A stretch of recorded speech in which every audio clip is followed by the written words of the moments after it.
के किस पवित्र भूमि पर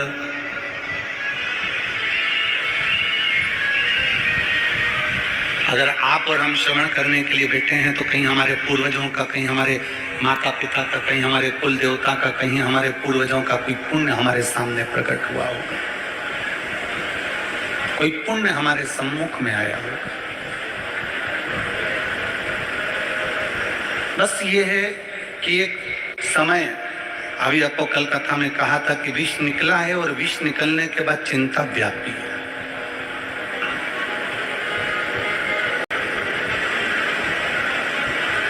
कुछ भी नया करोगे, कुछ भी नया प्रकट होगा, कुछ भी नया करने का तुम्हारे मन में भाव उत्पन्न होगा तो थोड़ी ना थोड़ी चिंता व्यापी, थोड़ी ना थोड़ी चिंता। घर बना रहे हो, मकान बना रहे हो, थोड़ी चिंता बढ़ जाएगी। मेरा मकान बनना है, मकान का काम लगना है, कौन ठेकेदार आएगा, कौन करेगा, पैसा कहाँ से आएगा, कैसे व्यवस्था होगी, थोड़ी चिंता बढ़ जाएगी। शादी करना है, थोड़ी चिंता बढ़ जाएगी। व्यापार करना है, थोड़ी चिंता बढ़ जाएगी। ऐसा नहीं कि चिंता नहीं बढ़ेगी, कोई फैक्ट्री खोलना है, कोई कार्य करना है, बच्चों को स्कूल भेजना है, शादी विवाह करना है, कोई आदि कार्य करना है, कोई राजनीतिक समीकरण करना है, तो भी चिंता बढ़ेगी। चिंता बढ़ती है और ये चिंता केवल तुम्हारे को नहीं है, केवल ये चिंता संसार के लोगों को ही नहीं है, ये चिंता केवल मनुष्य को ही नहीं है। शिव महापुराण की कथा अपनी आनंद में भाव में व्यास जी महाराज वर्णन करते हैं कि ये चिंता देवताओं को भी है, ये चिंता नाग और किन्नर गंधर्व अप्सरा सब कुछ चिंता है।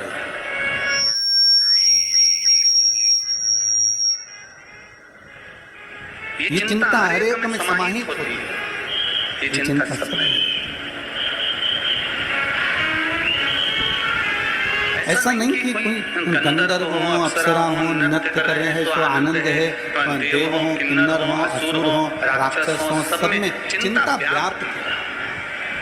एक थोड़ा सा विष सामने प्रकट हुआ, उस विष की चिंता व्याप्त गई कि ये विष कौन पिएगा, इस विष को कहाँ लेकर जाएंगे, ये विष किसको देंगे, ये जहर किसको देंगे, ये जहर कौन लेगा, चिंता व्याप्त। तब भगवान नारायण ने आकर, तुरंत भगवान विष्णु ने आकर उसी समय पर कहा कि ये चिंता मत करो। भगवान नारायण कहते हैं कि अब शंकर का चिंतन, और आप सबसे निवेदन है, जब जिंदगी में सामने चिंता खड़ी हो, जब तुम्हें लगे कि मैं बहुत बुरी तरह से कहीं ना कहीं घिर गया हूँ, जब तुम्हें लगे कि मेरे सम्मुख में ये चिंता व्याप रही है, मुझे रात की नींद चली गई, मेरी बेचैनी बढ़ गई, मेरा ब्लड प्रेशर, मेरा शुगर, ये सब कहीं ना कहीं किसी न किसी रूप में बढ़ रहा है, घट रहा है, तो तुम्हें चिंता व्याप्त नहीं लगे। आजकल तो हम कहते हैं कि शरीर में कितनी चिंता है, आजकल इंद्रियां भी बता देती है। तुम्हारा शुगर का लेवल ऊपर नीचे हुआ ना तो मालूम पड़ जाता है कि तुम चिंता करने वाले हो गए। तुम्हारा बीपी ऊपर नीचे होने लगा, ब्लड प्रेशर, तो समझ में आने लगा कि तुम चिंता करने लगे। आजकल तो हमारी इंद्रियां, हमारे शरीर की एक एक अंग हमारी चिंता का विषय बता देते हैं कि हमें चिंता कितनी है। तुम्हारे शरीर का, तुम्हारे चेहरे का तेज अगर चले गया, तुम्हारे चेहरे की रौनक चली गई तो बता देगी कि तुम्हारी चिंता कितनी है। तुम्हारा बीपी शुगर ऊपर नीचे हो गया तो बता देगी कि तुम्हारी को चिंता कितनी है। शिव महापुराण की कथा कह रही है, जब विष निकला सबको चिंता थी, कोई पीने को तैयार नहीं था, समुद्र उसको लेने को तैयार नहीं है, जहर कौन पिएगा, जहर कौन धारण करेगा, पृथ्वी उसको लेने को तैयार नहीं, आकाश उसको लेने को तैयार नहीं, पशु पक्षी जलचर थलचर वायुचर जितने हैं ये कोई लेने को तैयार नहीं है। चिंता व्यापी। तब भगवान नारायण ने कहा कि एक काम करो कि शिव को याद करो, शिव का चिंतन, चिंता छोड़ दो, चिंतन में लग जा। शंकर का करा गया चिंतन हमारे जीवन को एक आनंदता दे देगा। मुसीबत और लहर, मुसीबत और लहर पानी की समुद्र की लहर हो, तालाब में लहर हो, नदी की लहर हो, समुद्र की लहर हो या बीमारी की लहर हो। इसलिए तो कोरोना को बीमारी के साथ में कहा गया था, कोरोना बीमारी की लहर।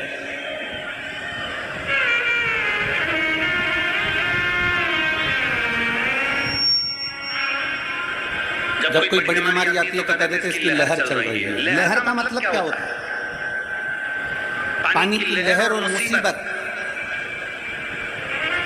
पानी की लहर और दुख, पानी की लहर और तकलीफ, समुद्र की लहर और मुसीबत, समुद्र की लहर और तकलीफ, समुद्र की लहर और दुख, ये एक जैसे हैं।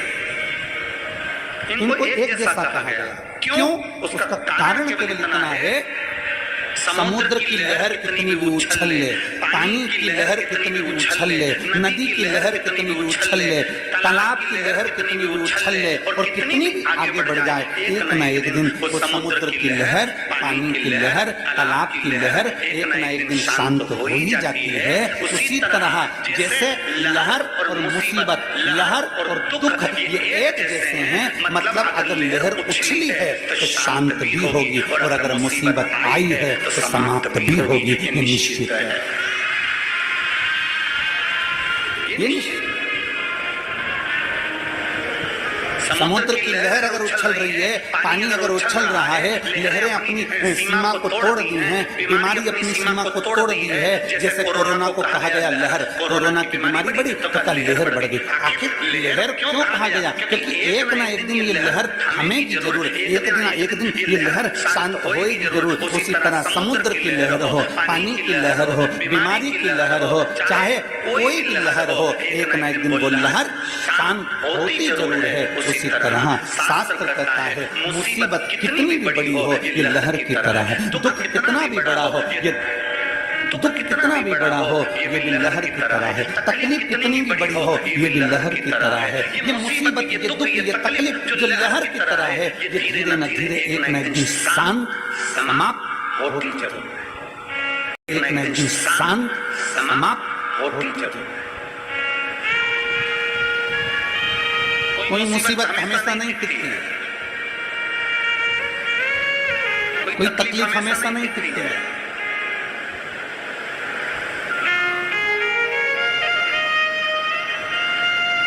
कोई मुसीबत, कोई तकलीफ, कोई कष्ट हमेशा नहीं रहता, हमेशा नहीं, एक न एक दिन समाप्त होता चला है।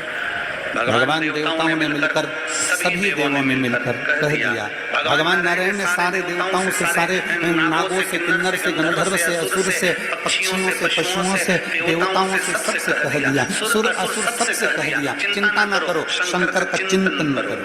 अब जरा विचार करिएगा कि एक तरफ पूंछ पकड़ी गई है वासुकी नाग की, थोड़ा ऊंचा करिए, वासुकी नाग की एक तरफ पूंछ पकड़ी गई है, दूसरी तरफ मुख पकड़ा गया। एक तरफ पूंछ पकड़ी गई है, एक तरफ मुख पकड़ा गया, खींच रहे हैं। अब शिव जी का चिंतन कैसे होगा? अब भगवान शंकर का चिंतन कैसे? जरा विचार करिएगा, चिंतन हो तो हो कैसे? तभी भगवान नारायण ने कहा चिंता मत करो, शंकर का अभिषेक जरूरी नहीं है कि आप शिवालय जाओगे तो अभिषेक हो पाएगा। शंकर का अभिषेक जरूरी नहीं कि आप अपने घर के शिवलिंग को थाली में रखोगे, परात में रखोगे, पात्र में रखोगे तब हो पाएगा। शंकर भगवान का अभिषेक जरूरी नहीं कि आप 12 ज्योतिर्लिंग में जाएंगे तब हो पाएगा। शंकर भगवान का अभिषेक जरूरी नहीं कि आप किसी मंदिर देवालय में जाएंगे तब हो पाएगा। भगवान नारायण ने समुद्र मंथन के समय पर विष निकलते समय भगवान नारायण ने एक बात संपूर्ण क्षेत्रवासियों के लिए, संपूर्ण विश्ववासियों के लिए, संपूर्ण जगत के लिए, संपूर्ण पृथ्वी पर रहने वाले, ब्रह्मांड में रहने वाले मनुष्यों के लिए कह दिया कि शंकर का अभिषेक जरूरी नहीं कि आप मंदिर जाओगे तब होगा, घर में बर्तन में शंकर का शिवलिंग रखोगे तब होगा, शंकर का अभिषेक 12 ज्योतिर्लिंग में जाओगे तब होगा। शास्त्र कहता है शंकर का अभिषेक तुम जब भगवान शंकर को दिल से याद करते हो, श्री शिवाय नमस्तुभ्यम, ओम नमः शिवाय, नमः शिवाय। जब तुम स्मरण करते हो पंचाक्षर मंत्र का, षडाक्षर मंत्र का, ये श्री शिवाय नमस्तुभ्यम का जब तुम स्मरण कर रहे होते हो और दिल से तुमने अगर उसको स्मरण कर लिया तो समझ लेना कि तुम्हारे शंकर का अभिषेक हो गया, उसका चिंतन हो गया, उसका स्मरण हो गया, उसकी भक्ति हो गई, उसका मंत्र जाप हो गया। आप समझे उसको?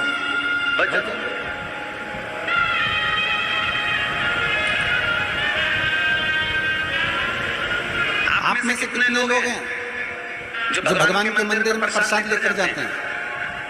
जल्दी से हाथ उठाओ। अरे उठाओ तो सही, कभी तो ले गए होगे, कोई से तो मंदिर में ले गए होगे, कोई से तो देवता के ले गए होगे। ले गए थे ना, हम भी ले गए, ठीक है? तुम ले गए तो हम भी ले गए, हम कोई अलग से पैदा हुए नहीं। तुम ले गए थे तो हम ले गए। अब आप में से कितने लोग हैं जितना प्रसाद लेकर गए थे उतना की उतना प्रसाद तुमने भगवान को खिला दिया? हम भी लेकर गए थे, हम भी नहीं खिला। अगर तुम में कोई बैठा हो जिसने भगवान को 1 किलो मिठाई पूरी खिला दी, लड्डू पूरा खिला दिया, बर्फी पूरी खिला दी, कोई बैठा है? नहीं, ना हम हैं ना तुम। जैसे तुम वैसे हम, ठीक है? अब अंदर बैठा भगवान को तुमने भोग लगाया और तुमने वो प्रसाद वहां रख दिया, तुमने वो प्रसाद वहां दे दिया और भगवान को नमन कर कर कहा, बाबा मैं तुम्हारे लिए ये भोग लेकर आई हूँ, आप इसको पा लें। जब शरीर में बहुत बड़ी बीमारी होती है ना, तो जो लोटा भरकर जल चढ़ाने वाले होते हैं ना, जो भगवान को जल चढ़ाते हैं, वो जल चढ़ाते चढ़ाते शंकर को क्या कहते हैं? बाबा बहुत बड़ी बीमारी हो गई, डॉक्टर ने मना कर दिया है।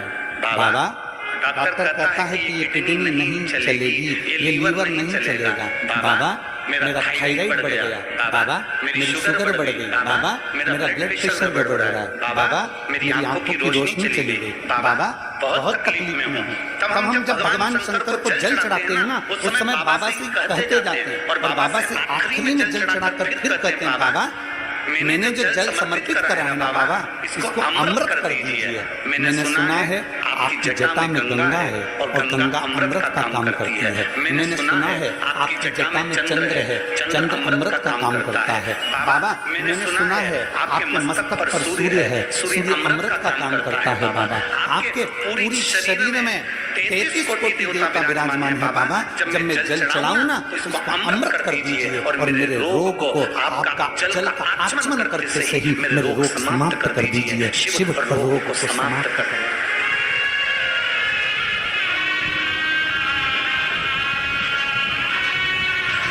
आप भी प्रसाद लेकर मंदिर में गए, हम भी प्रसाद लेकर मंदिर में गए।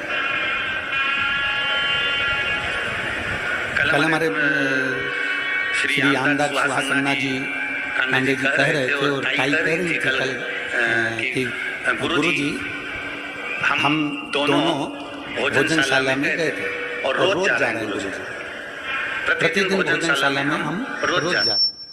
और गुरु जी भोजनशाला में जब हम रोज जाते हैं और जो सारे भक्त भोजन कर रहे हैं उसी में से हम लोगों ने भी भोजन किया। तो कल माननीय आमदार जी और ताई कह रहे थे गुरु जी ना जाने उस भोजन में क्या है ऐसा कि भगवान का प्रसाद अलग ही स्वाद आ जाता है। तो मैं श्री सुहासन्ना जी से कहूँगा जब भाव से भगवान को दिया जाए ना तो भगवान भाव से पा लेता है।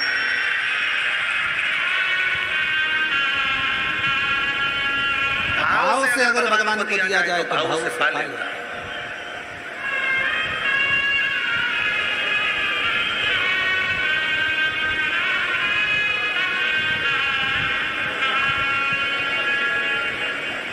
तीन लाख भक्त अगर यहाँ कथा सुनने के लिए आ रहे हैं, 2 लाख भक्त कथा सुनने के लिए आ रहे हैं, 4 लाख भक्त अगर कथा सुनने के लिए आ रहे हैं तो उसमें से कम 1.5 से 2 लाख भक्त ऐसे होते हैं जो भगवान शंकर का प्रसाद खाते हैं।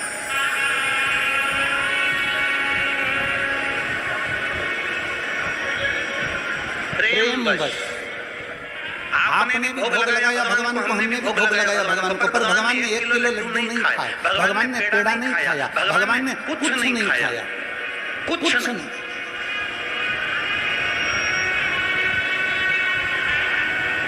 जब भगवान ने कुछ नहीं पाया, प्रेम बस भगवान के सामने रखा और भगवान ने भाव से पा लिया, तो जो प्रसाद हम खाते हैं उसमें अपने आप स्वाद बढ़ जाता है। इससे ये महसूस होता है कि भगवान ने भोग लगा लिया है, इससे ये महसूस हो जाता है कि भगवान ने भोग लगा लिया। अब चलो आगे बढ़ते हैं इसी कथा में। आप में से सबने भगवान को भोग लगाया, हमने भी भगवान को भोग लगाया, भगवान ने अंदर भोग लगा हुआ प्रसाद पंडित जी ने हमको वापस दे दिया, हम अपना डब्बा लेकर वापस चल दिए। अब हमारा सनातन धर्म क्या कहता है? अब हमारा सनातन धर्म क्या वर्णन करता है कि मंदिर से जब प्रसाद का डब्बा लेकर निकलो तो उसमें से थोड़ा थोड़ा प्रसाद सबको बांटो। बोलो बोलता है, बोलता है। हमारा सनातन धर्म कहता है कि मंदिर में से प्रसाद लेकर निकलो तो उस प्रसाद में से वितरण कर दो।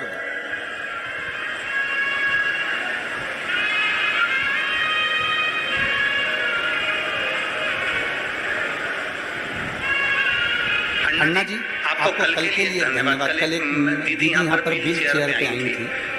हमारा ऐसा नियम है कि व्यासपीठ से हम जब तक बैठे हैं तब तक हम बेलपत्र देते हैं, उसके बाद हम यहाँ से उतरने के बाद हम बेलपत्र उठाते भी नहीं और देते भी नहीं। हम हमारा नियम है जब तक हम बैठे हैं तब बेलपत्र देते हैं। कल हम जब उतर गए और वो व्हील चेयर से वो दीदी यहाँ पर आई, शायद आज बेटी के नाम, तो वो वहाँ आई तो आपने कहा गुरुजी इनके तकलीफ है और ये व्हील चेयर पर हैं तो इनको बेलपत्र। अब हमारे मन में आया कि हम बेलपत्र कहाँ से लाएं, कैसे दें? तो अन्ना जी आपसे साधुवाद उसके लिए आपने अपनी जेब में से आपकी जो बेलपत्र थी वो निकाल कर दे दिया, कहा ये बेलपत्र इनको जरूर उसकी साधुता है। इससे ये मालूम पड़ता है कि हम सबके लिए हैं, हम सर्वसत्ता के लिए, हम सर्वसत्ता के।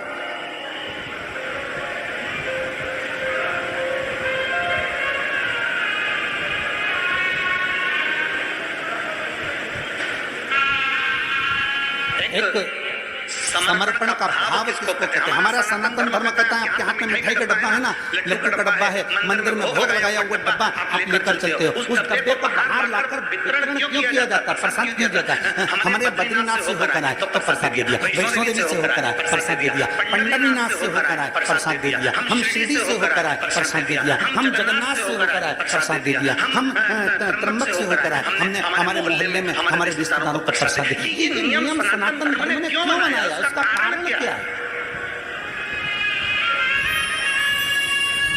सनातन धर्म में नियम क्यों बना कि आप मंदिर से आओ तो प्रसाद दो? सनातन धर्म में नियम क्यों बना कि आप भीमा शंकर गए वहां से दर्शन करके आए और आपने अपने पड़ोसियों को, रिश्तेदारों को, नातेदारों को छोटा छोटा पैकेट बनाकर प्रसाद कर दिया, आपने किसी को प्रसाद दिया? प्रसाद हमारे सनातन धर्म में हम कहीं से होकर आते हैं, भगवान को भोग लगा कर आते हैं, ये प्रसाद क्यों देते हैं? उसका कारण है क्या? आखिर क्या हमारा सनातन धर्म में ये चीज क्यों बताई गई कि प्रसाद देना चाहिए? उसका कारण केवल इतना सा है कि मंदिर में जब भगवान बैठा है, जिसको हमने भोग लगाया है, वो अंदर बैठकर हमारे प्रसाद को भाव से खाता है, सामने प्रकट होकर नहीं खाता। पर उसी प्रसाद को जो बाहर मंदिर तक नहीं गए उनको जब आप थोड़ा सा प्रसाद देते हो तो उनके अंदर बैठा हुआ शंकर उस प्रसाद को पा लेता है और उसका उद्धार कर देता है। तुझ में रब दिखता है, यारा में क्या करूं? हर एक में शिव दिखता है, यारा में क्या करूं?